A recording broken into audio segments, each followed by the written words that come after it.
அனைவருக்கும் வணக்கம். உள்ளத்தில் நினைத்ததை செய்யும் கும்பராசினியர்களான உங்களுக்கு நிகழ இருக்கும் குரு பெயர்ச்சி என்ன மாதிரியான நன்மைகள் எல்லாம் உங்களுடைய வாழ்வில் ஏற்படுத்தி கொடுக்க இருக்கு? குறிப்பா கும்பராசினியர்களை பொறுத்த வரைக்கும் உங்களுடைய வாழ்வில் ஏற்றத்தையும் மாற்றத்தையும் குரு பெயர்ச்சியின் காரணமாக யாராலும் தடுக்கவும் முடியாது.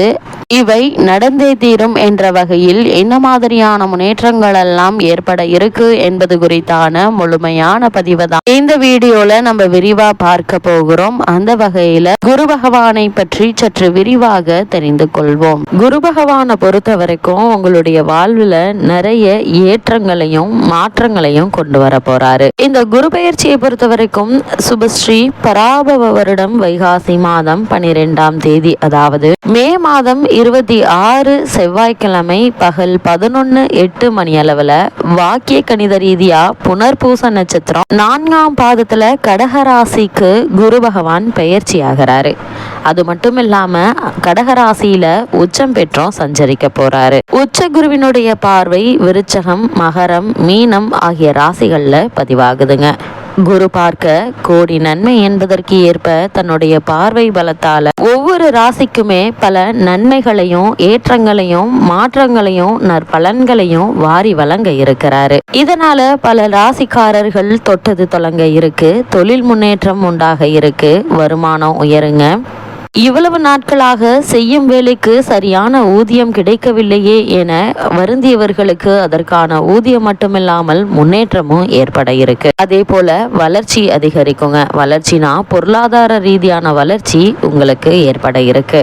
நவகிரகத்துல சுபகிரகமாக விளங்கும் குரு பகவான் உச்சம் பெறும் இந்த வேளையில நாட்டிலும் சரி வீட்டிலும் நல்லது நடக்கும் என்பதுல எந்த ஒரு சந்தேகமும் இல்லைங்க. அது மட்டும் இல்லாம ஆன்மீக தலங்களும் சுப நிகழ்ச்சிகள், குடமுழுக்கு விழாக்கள், ஆலய திருப்பணிகள் அதிகம் நடைபெற இருக்கு. இந்த குரு கடகராசியில உச்சம் பெற்று சஞ்சரிக்கக்கூடிய இந்த காலகட்டத்துல அது மட்டும் இல்லாம குரு பகவான் 25 மே அன்று பெயர்ச்சியாகி கடகத்தில் உச்சம் பெறும் குரு பகவான் 20/10/2026 அன்று மீண்டும் சிம்மராசிக்கு அதிசாரமா செல்கிறாரு. பிறகு 13/2/2027 முதல் மீண்டும் கடகராசிக்கு வந்து தன்னுடைய பயணத்தை தொடர்கிறாரு. அதோடு 13/11/2026 அன்று ராகு கேதுகளின் பெயர்ச்சியும் நிகழ இருக்குதுங்க. மகர ராசிக்கு ராகுவும் கடகராசிக்கு கேதுவும் மாற்றங்களையும் ஏற்றங்களையும் உங்களுடைய வாழ்க்கையில ஏற்படுத்த போறாங்க. இந்த நேரத்துல இடையில குரு பகவான் வக்ரமும் பெறுகிறாரு.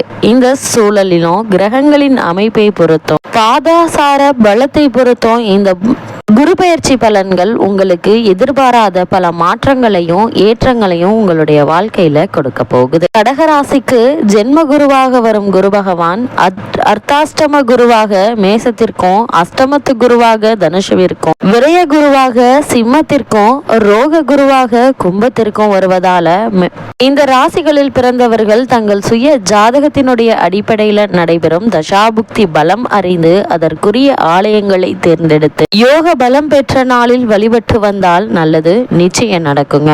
குரு பெயர்ச்சி அன்று குருவினுடைய சன்னதியில் நின்று குரு கவசம் பாடி வழிபடுவதோடு சான்றோர்கள் பெரியோர்கள் ஆசிகளையும் பெற்றா எல்லா நாட்களும் இனிய நாட்களா மாறும் என்பதுல எந்த ஒரு சந்தேகமும் இல்லைங்க. குரு பகவான் பெயர்ச்சியாக கூடிய இத்தருணத்துல பொது பலனா என்ன மாதிரியான ஏற்றங்களும் மாற்றங்களும் ஒவ்வொருடைய வாழ்க்கையிலும் ஏற்பட இருக்கு என்று பார்க்கும்போது இந்த குரு பெயர்ச்சியின் விளைவாக நல்ல நிகழ்வுகள் பலவும் நாட்டில் நடைபெற இருக்கு.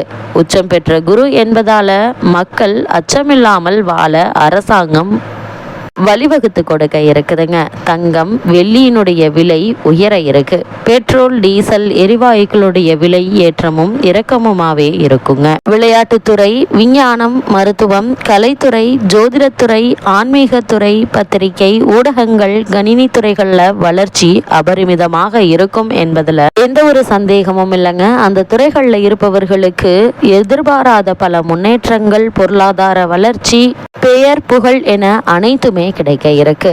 செவ்வாய் சனி சேர்க்கை காலத்திலும் கூட பார்வை காலத்திலும் இயற்கை சீற்றங்கள் மற்றும் அரசியல் கொந்தளிப்புகள் நிச்சயம் உண்டு. அது மாதிரியான நேரங்கள்ல மக்கள் சற்று கவனமாக இருப்பதும் அவசியமானதாவே அமைஞ்சிருக்குது.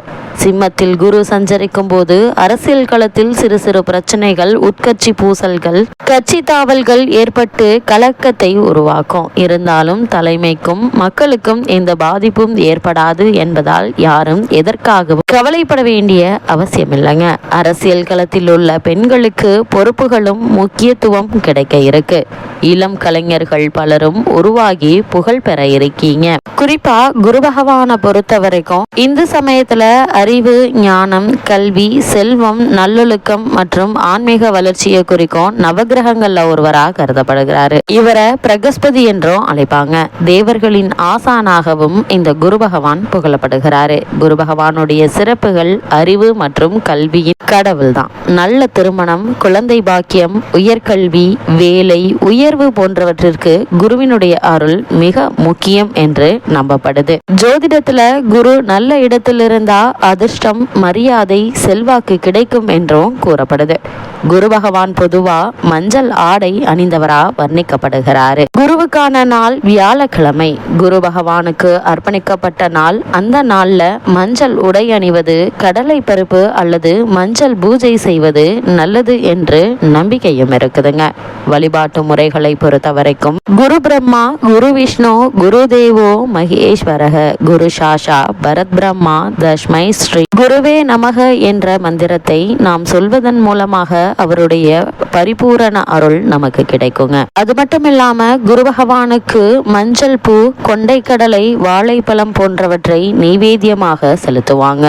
ஆலங்குடி போன்ற குருஸ்தலங்களில் வழிபடுவது சிறப்பாக கருதப்படுது.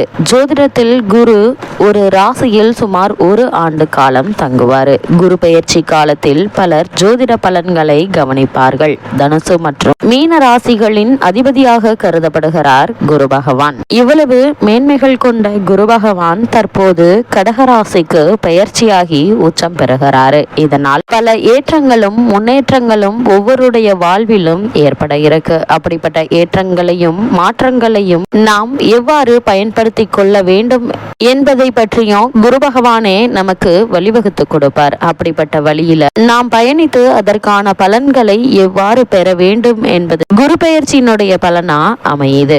இவ்வளவு மேன்மைகள் கொண்ட குரு பகவான் தற்போது கடகராசிக்கு பெயர்ச்சியாகி அங்கு உச்சம் பெறுகிறார். இதன் காரணமாக கும்பராசினியர்களான உங்களுக்கு மேலும் என்ன மாதிரியான நன்மைகள் எல்லாம் ஏற்பட இருக்கு என்று பார்க்கும்போது உங்களுடைய ராசிக்கு 5ஆம் இடத்தில் சஞ்சரிக்கும் குரு பகவான் 26/5/2026 அன்று 6ஆம் இடத்திற்கு வருகிறாரு. அது எதிர்ப்பு, வியாதி, கடன் ஆகியவற்றை குறிக்கும் இடமாகும். எனவே எதிர்ப்புக்கு மத்தியில் உங்களுடைய வாழ்க்கை அமையலாங்க.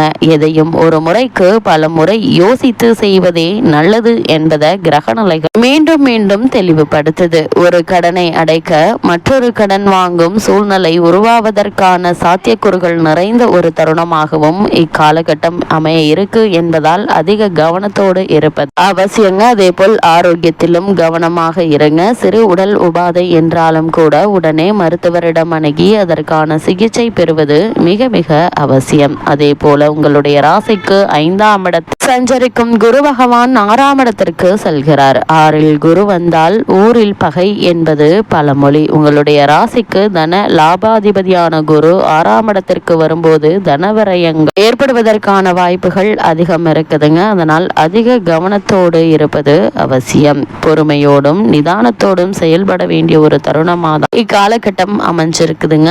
ஆரோக்கிய தொல்லை, மனக்குழப்பம், கடன் சுமை போன்றவை அதிகரிக்கும். உத்தியோகத்தில் உங்களுடைய திறமைக்குரிய அங்கீகாரம் கிடைக்காது. குரு பெயர்ச்சிக்கு முன்னதாக குருவுக்குரிய சிறப்பு தலங்களுக்கு சென்று வருவதோடு ஒவ்வொரு வியாழக்கிழமையும் விரதமிருந்து குரு பகவானை வழிபட்டால் நல்லது நடக்கும் என்பதில் எந்த ஒரு சந்தேகமும் இல்லைங்க. அதே போல கும்பராசியில் பிறந்த பெண்மணிகளுக்கு குரு பெயர்ச்சி நிகழக்கூடிய காலகட்டங்கள்ல மேலும் என்ன மாதிரியான நன்மைகள் எல்லாம் ஏற்பட இருக்கு என்று பார்க்கும்போது இந்த குரு பெயர்ச்சியின் விளைவாக பண நெருக்கடியும் மனக்கவலையும் அதிகரிக்குங்க. எதிலும் ஸ்திர தன்மை ஏற்படாது. கணவன் மனைவிக்குள் புரிந்து கொண்டு செயல்பட்டால் இல்லறம் நல்லறமாக அமையும் என்பதில் என்பதில் எந்த ஒரு சந்தேகமும் இல்லைங்க. குடும்ப தகவல்களை மற்றவர்களிடம் பகிர்ந்து கொள்ள வேண்டாம். எதையும் யோசித்து செய்ய வேண்டிய நேரம் இதுவாக அமைகிறது. அதே போல் பெற்றோரின் ஆதரவு திருப்தி தரும். சிம்ம குருவினுடைய பெயர்ச்சிக்கு பின்னர் உடன்பிறப்புகள் வழியிலும் பிள்ளைகள் வழியிலும் நல்ல தகவல்கள் கிடைப்பதற்கான சாத்தியக்கூறுகள் அதிகம் இருக்கு. இத்தருணங்கள்ல கிரகநிலைகளின் ரீதியாக கூறப்படும் பரிகாரம்